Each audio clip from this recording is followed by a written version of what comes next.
গোটা বিশ্বের সাথে সাথে আমাদের ত্রিপুরা রাজ্যেও বিভিন্ন উদ্যোগের মধ্য দিয়ে প্রতি বছরের ন্যায় আজকের দিনটা যথাযোগ্য মর্যাদায় প্রতিপালিত হচ্ছে। বিশ্ব রক্তদাতা দিবসে এক অভিনব কর্মসূচি গ্রহণ করল রাজধানীর ওমেন্স কলেজের এনএসএস ইউনিটের স্বেচ্ছাসেবীকারা। সংশ্লিষ্ট ছাত্রীরা নেশার ভয়াবহতা সম্পর্কে যুব সমাজ, ছাত্র সমাজ তথা সমাজকে সচেতন করার মধ্য দিয়ে আগামী দিনে একটা সুন্দর ত্রিপুরা গড়ার আহ্বান রেখে বিভিন্ন জায়গায় সচেতনতামূলক লিফলেট বিতরণ করলো। গোটা কর্মসূচি সম্পর্কে এনএসএস ইউনিটের ছাত্রীদের বক্তব্য হচ্ছে, সম্মিলিত সিদ্ধান্তের ভিত্তিতে আগামী দিনে যাতে করে নেশামুক্ত ত্রিপুরা গড়ার পথ সুগম হয়, তার জন্যই তাদের আজকের এই কর্মসূচি।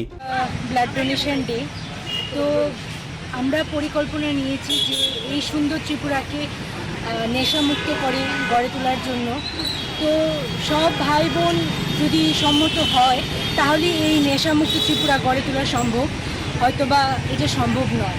তো আমরা সবাই চেষ্টা করব যাতে এই ত্রিপুরাকে সুন্দরভাবে স্বচ্ছভাবে গড়ে তোলার জন্য। এটা ওমেন্স কলেজ ইউনিট থেকে, তো এনএসএস ইউনিট, ওমেন্স কলেজে এনএসএস ইউনিট থেকে আমরা এই পরিকল্পনা নিয়ে আমরা আজকে সবার মাঝে রিফ্লেক্ট বিলি করতে সম্মত করেছি। ওমেন্স কলেজ এনএসএস ইউনিট থেকে এসেছি, আর আজকে যেহেতু ওয়ার্ল্ড ব্লাড ডোনেশন ডে, সেই জন্য ত্রিপুরাকে নেশামুক্ত করার জন্য সবার মধ্যে লিফলেট বিলি করার জন্য এখানে। Bureau report, Tripura news 8।